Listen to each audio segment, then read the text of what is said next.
கனமழையால் பாதிக்கப்பட்ட தூத்துக்குடி, நெல்லை மக்களுக்கு நேரடியாக சென்று நிவாரண உதவிகளை வழங்கியுள்ளார். விஜயின் கன்னத்தை கிள்ளி முத்தமிட்டும் செல்ஃபி எடுத்தும் மக்கள் உற்சாகமாக பொருட்களை வாங்கிச் சென்றனர்.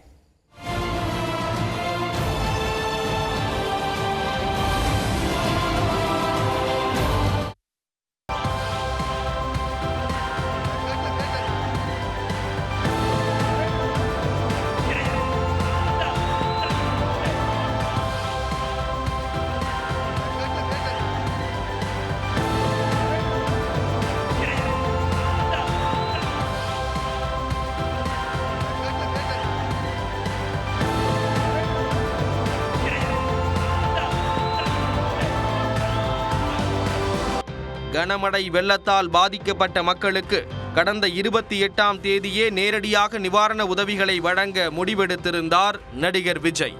அதற்காக தூத்துக்குடி மாவட்டத்தில் 900 குடும்பங்களையும், நெல்லை மாவட்டத்தில் 600 குடும்பங்களையும் தேர்வு செய்து வைத்திருந்தது விஜய் மக்கள் இயக்கம். ஆனால் அன்றைய நாளில் தேமுதிக தலைவர் விஜயகாந்த் காலமானதை அடுத்து நிவாரண உதவிகள் வழங்கும் நிகழ்வை ஒத்திவைத்தார் விஜய். இதைத் தொடர்ந்து சனிக்கிழமை காலையில் சென்னையிலிருந்து தனி விமானம் மூலம் தூத்துக்குடிக்கு சென்றார். அங்கிருந்து நெல்லை KTC நகருக்கு காரில் சென்று நலத்திட்ட உதவிகளை வழங்கினார் நடிகர் விஜய்.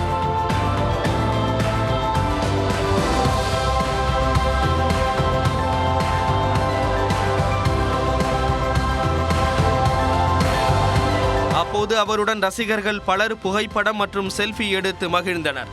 அந்த நேரத்தில் இளம் ரசிகை ஒருவர் விஜய் கன்னத்தை கிள்ளி முத்தமிட்டார்.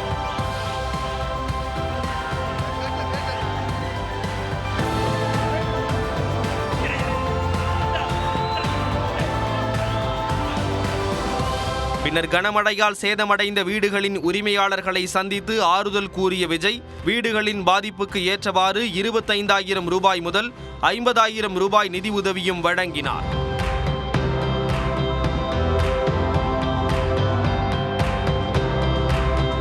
அதைத் தொடர்ந்து பெருமழையின் போது உயிரிழந்தவர்களின் குடும்பத்தினருக்கு தலா 50,000 ரூபாய் நிதி உதவியும் வழங்கி ஆறுதல் கூறினார் விஜய்.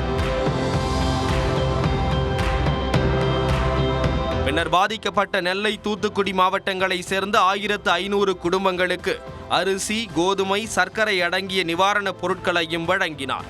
அப்போது மழை பாதிப்பு தொடர்பாக கண்ணீர் மல்க தெரிவித்தனர் பெண்கள் பலர்.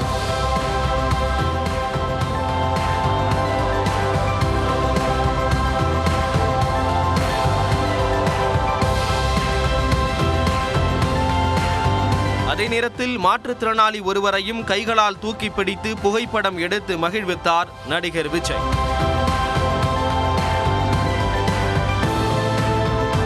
அத்துடன் அங்கு கூடியிருந்த அனைவருடனும் செல்ஃபி எடுத்துக் கொண்டார் நடிகர் விஜய்.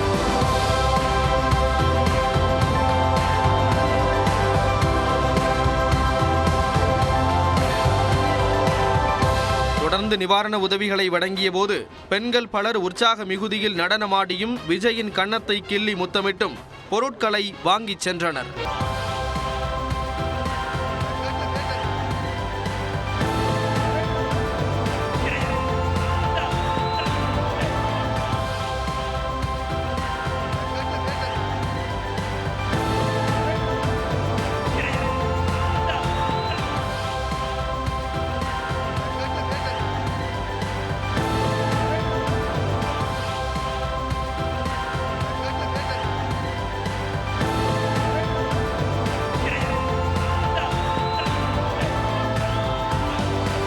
முன்னதாக அரங்கில் நுழையும் போது தடுக்கி விடப்போன நடிகர் விஜயை ரசிகர்கள் சட்டென தாங்கி பிடித்தனர்.